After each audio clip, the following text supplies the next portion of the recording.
Assalamualaikum warahmatullahi wabarakatuh. Terima kasih sudah ngeklik video ini. Selamat datang di channel aku Ajeng Septin.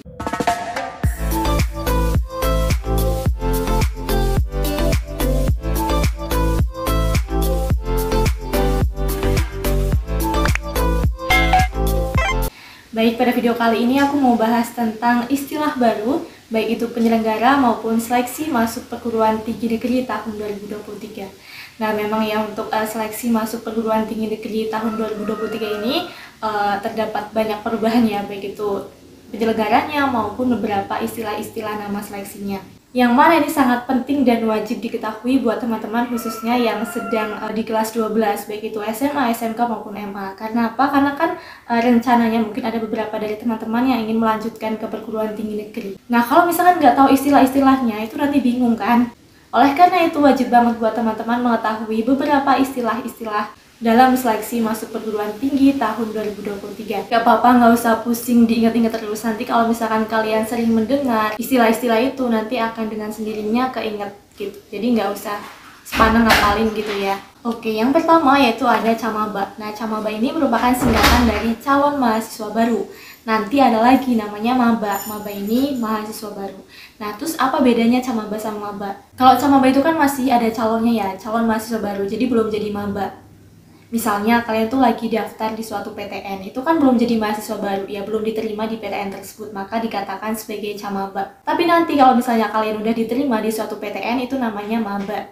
Selanjutnya yaitu fresh graduate. Nah, istilah ini tuh harus banget kalian ketahui karena nanti ada perbedaan untuk peserta seleksi ya, yang mana nanti akan ada yang dikhususkan untuk fresh graduate dan juga campuran antara fresh graduate dan juga gap year. Jadi fresh graduate ini merupakan sebutan buat teman-teman tuh yang baru saja lulus. Jadi lulus di tahun seleksi itu diadakan. Misalnya tahun ini kan tahun 2023 ya. Maka untuk teman-teman yang kelas 12 yang baru lulus di tahun 2023 itu disebut sebagai fresh graduate.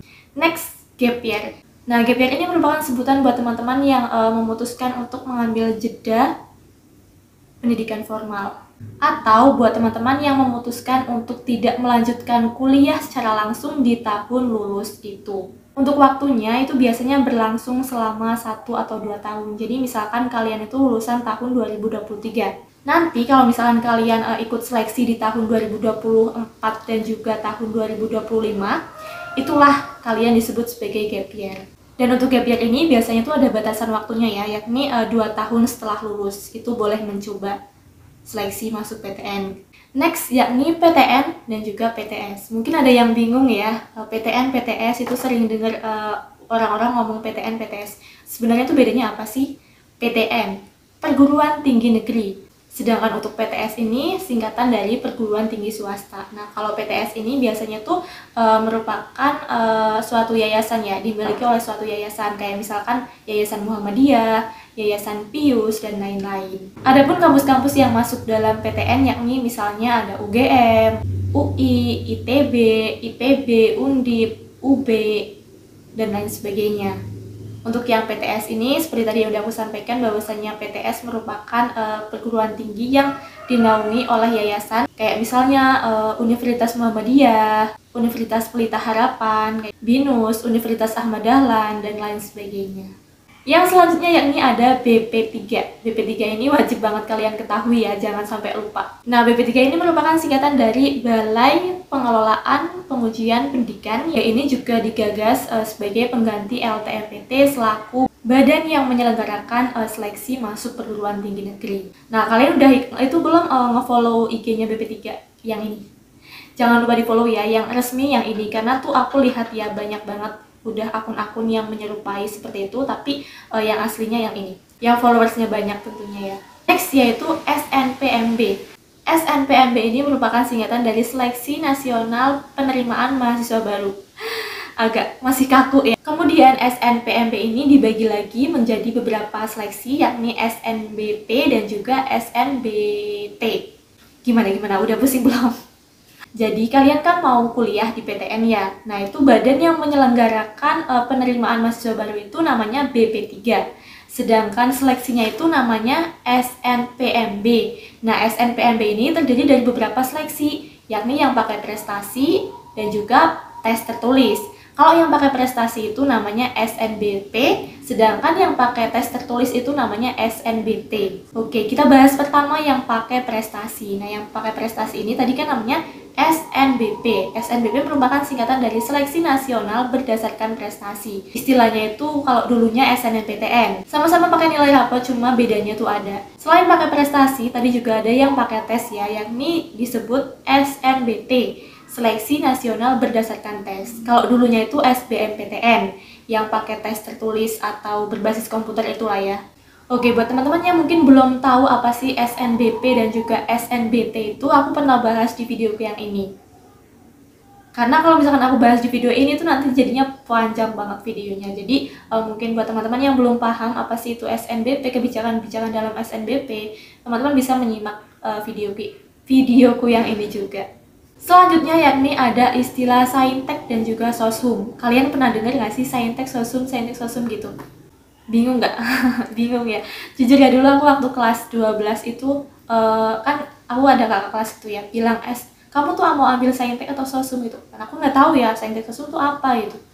Ternyata saintek soshum itu merupakan suatu kelompok atau jurusan. Jadi saintek itu merupakan kelompok jurusan yang disitu berkaitan dengan sains, ilmu sains dan juga teknologi, yang mana sejalur dengan teman-teman dari jurusan IPA. Sedangkan soshum merupakan singkatan dari sosial humaniora. Ini merupakan kelompok jurusan-jurusan yang berkaitan dengan ilmu sosial dan juga humaniora atau kebahasaan, dan sejalur dengan teman-teman dari jurusan IPS serta teman-teman dari jurusan bahasa. Contoh jurusannya untuk yang dari saintek itu seperti misalnya matematika murni, pendidikan matematika, teknik, kedokteran, pertanian, peternakan, dan lain sebagainya. Pokoknya yang berbau dengan ilmu-ilmu alam, ilmu-ilmu teknologi gitu.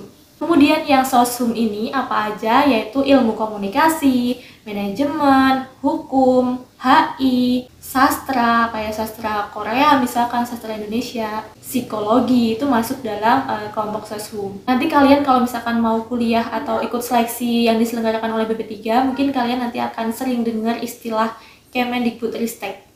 Nah, Kemendikbudristek ini merupakan singkatan dari Kementerian Pendidikan, Kebudayaan, Riset, dan Teknologi. Yang itu loh, yang menterinya itu Pak Nadiem Makarim. Kemendikbudristek Dikti ini merupakan kementerian dalam pemerintahan Indonesia yang mempunyai tugas untuk membantu Presiden dalam bidang pendidikan, kebudayaan, riset, dan juga teknologi. Oke, itu mungkin istilah-istilah yang nantinya akan sering kalian dengar ketika kalian itu mau ikut seleksi yang diselenggarakan oleh BP3. Maka dari itu diingat baik-baik ya teman-teman. Kira-kira udah paham belum sampai sini? Mungkin nanti ya perlahan-lahan akan hafal dengan sendirinya seperti itu. Oke, sekian informasi yang dapat aku sampaikan pada video kali ini. Kalau misalkan kalian ada yang bingung atau ada yang pembahasan kode yang salah gitu, boleh minta koreksi di kolom komen ya. Mohon maaf apabila banyak kesalahan, semoga bermanfaat buat teman-teman semuanya. Sekian, wassalamualaikum warahmatullahi wabarakatuh.